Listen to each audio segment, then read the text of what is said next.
It seemed like we were waiting forever to find out whether a blockbuster deal to send Carmelo Anthony east would indeed take place. And then over the course of 48 hours, not one but two major deals take place in the NBA. He's Keith Lipscomb. I'm Adam Stanko. And Keith, let's get right to it. The Knicks deal goes down. Carmelo Anthony goes to New York. How does this affect Amar'e Stoudemire and Carmelo from a fantasy perspective?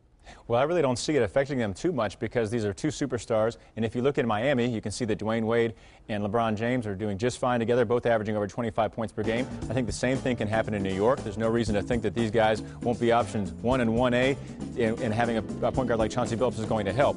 If you look at the way Carmelo has played there in his past 10 games, he's been outstanding in February after a real rough stretch in December and January where he shot for just 42%. You know, I think he's going to continue to shoot well with defenses also focusing on Amar'e Stoudemire. So I think that these two can coexist just fine. Well, the Nuggets are a team that actually was the top scoring team in the NBA, and the Knicks were number 2. So, Keith, Chauncey Billups was the point guard of that Nuggets team. How does his role change from a fantasy perspective? Well, the one thing I see here is I think that Chauncey Billups, if you look at his assist numbers, he's averaging just 5.3 assists. That's his lowest since 02-03, which was his first season with the Pistons. And I expect those numbers to go up by at least a couple per game. If you consider what Raymond Felton did in New York, there's no reason to think that in this system, Mike D'Antoni asks his point guard, he gives him a lot of freedom. He asks him to do whatever he feels is necessary. And I think Chauncey Billups is the type of veteran that you can count on to really get his game jump-started. He's obviously had a little bit of a down season, which was somewhat expected, but the 5 assists, disappointing. I think he should be in the 7 to 7.5 range from here forward. Well, from a point guard perspective for the Nuggets, it's the North Carolina connection. George Karl is the coach, and then it's now Raymond Felton and Ty Lawson.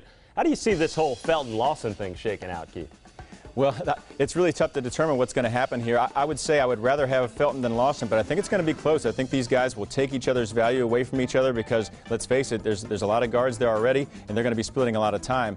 I think it's still a slight upgrade for Lawson, who's going to get more consistent time. But Felton's clearly the big loser in this trade. He was number 8 on the player rater among point guards, and that's clearly not going to be the case from here forward if he indeed is going to get, say, 25 to 28 minutes a night instead of the 38 minutes he was getting when he was with the Knicks. Now, Felton obviously did share some point guard responsibilities with DJ Augustin in Charlotte, so he is used to a role like that. But the big question, of course, in Denver, Keith, what is going to happen in terms of a go-to guy? They don't have one right now. Who's that guy going to be? Yeah, that might be the million-dollar question because there's really no reason to think that one of these guys is going to step forward and be the number 1 guy since none of them have really ever been asked to do that before. And you look at this list here, you know, Felton, obviously we talked about his stock dropping with this trade. Wilson Chandler is clearly not a number 1 type option. Gallinari might be the best shooter of the bunch here, he and Afflalo, but I think that if you look at all those guys, they're going to take value away from each other because I'm not sure how George Karl is going to utilize them in his rotation. I don't see any of these players necessarily improving their overall numbers by sharing minutes with each other. And I think that's the big difficulty here in assessing this deal. From a fantasy standpoint, I see no reason to think that these guys or any of them are going to improve their stock. Well, when word of the trade went down, everyone talked about the New Jersey Nets being the big loser and all this stuff. And then we find out the New Jersey Nets acquired Deron Williams in exchange for Derek Favors and Devin Harris. This is unbelievable. Keith, what do you make of all this? How do you think Deron Williams is going to do in New Jersey? Well, I think if you look at his numbers there, 21 points per game in Utah, well, you have to believe that he should be able to score more in New Jersey because of the fact that there are fewer options there, and he's going to be asked to do so. But I also think that the 9.7 assists are going to be hard to continue. I think he might drop a little bit of an assist, and maybe even his shooting percentage could take a hit because of the fact he's going to be asked to take on more of the scoring load. He just doesn't have as many weapons to work with there in New Jersey, but I do think that Deron Williams is still going to be a fine player in fantasy. No reason to get rid of him, obviously, and I think that you take the scoring bump and a little bit of the hit and assist. Everything else should be pretty much on par.